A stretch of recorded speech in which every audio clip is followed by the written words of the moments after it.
Hello and welcome to Driver's Seat and to the all-new Skoda Kodiaq. Now it's a large SUV and offers seating for up to 7 people.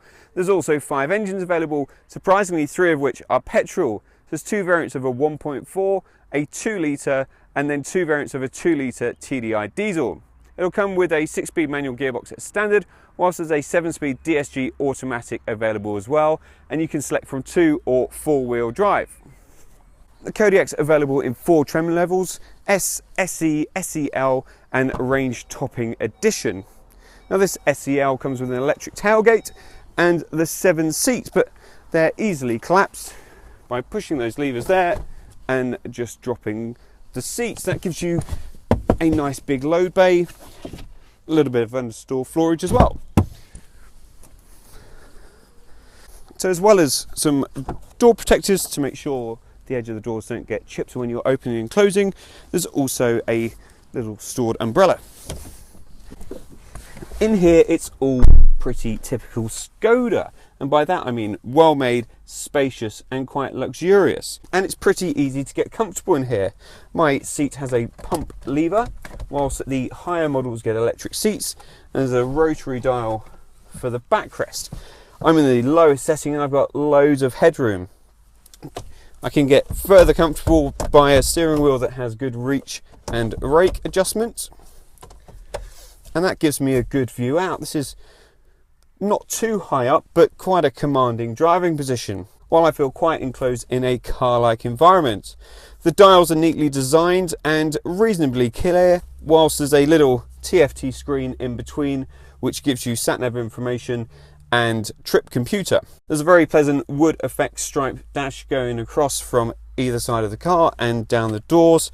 There's electric door mirrors, automatic lights, an automatic rear dimming rear view mirror, whilst this model also gets the 8-inch infotainment touchscreen system, which has got navigation, automatic climate control and Alcantara seats.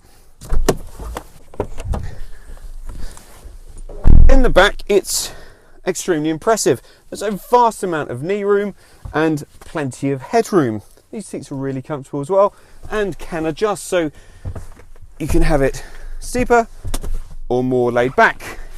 In the middle there's an armrest with up to 3 cup holders, and you get some vents and a 12-volt socket. To get into the 3rd row, pull this lever to collapse the seat, slide the seat forward, and in I get. Now I'm in, just pull this lever, bring the seat back, and again I've got really impressive legroom. The seats are a little bit steeper, but pop that headrest up and it's all a lot more comfortable. There's some storage in either side, and because of the tiered stadium seating, I've got a really good view out. It's pretty impressive. I think it's about time we find out what the new Kodiaq is like to drive. So this is the 2 litre diesel with 148 brake horsepower. Now, it's not exactly rapid, but it's swift enough. On a cruise, the engine settles down and becomes quite quiet, but can be a little bit raucous under harder acceleration. But there seems to be enough acceleration in gear to really get you going. This will do 0 to 62 miles an hour in 9.8 seconds, so by no means the swiftest SUV on the market, but it will return 51 miles to the gallon on an official combined cycle and emits 144 grams per kilometre of CO2. The gearbox has a decent throw on it and it's very clunky, so it feels pretty solid, while there's a light clutch to make changing gear easy. We've also tried this diesel model with the DSG gearbox and that works really well. Unfortunately it doesn't get paddle shifters as standard, but the gearbox is smooth changing and has really eradicated that issue with DSGs when they're quite stuttery off the line. It's a very, very impressive gearbox. We've also tried the 1.4 litre petrol with 147 brake horsepower and it's pretty decent. Again, it's not the fastest of cars, but what it is very, very refined. It's really quiet as you drive along.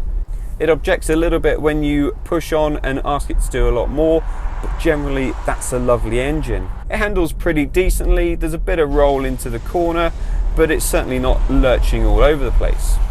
The steering's decent, it's generally quite light and easy to get along with. The turning circle's not great though. There is a drive select mode that firms up the steering and increases throttle response. Makes it a lot more eager to get on with the job. Skoda appear to have tried to balance ride and handling equally. So it's not the best handling car, but it's not the worst, and that goes for the ride as well. The ride can be sometimes a little bit bumpy, but particularly fidgety over smaller surfaces. You can feel that through the steering wheel. So actually as a passenger, it's more comfortable.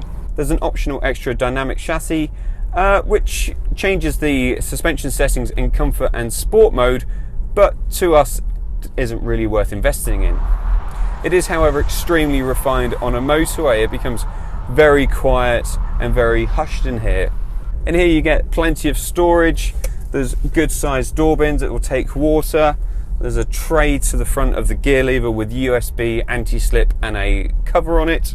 In between the seats you get this armrest, which is adjustable in height and length, and underneath it'll take a couple of cups and quite a lot of storage. You can also lift that central tray out, which will also hold the key to make even more space. The split opening glove box is a really nice touch though. The fit and finish in here is really very excellent. Higher up there's soft touch plastics, and in places that goes quite low, while the piano black inserts and this wood going across the dash is really classy. The infotainment system is very clear and very easy to use, as most Volkswagen Group versions are. It's also got Apple CarPlay, so the whole thing's just extremely intuitive and very familiar. This version is expected to be the most popular with buyers, and it's not difficult to see why, with the decent fuel economy, stacks of standard kit and good price.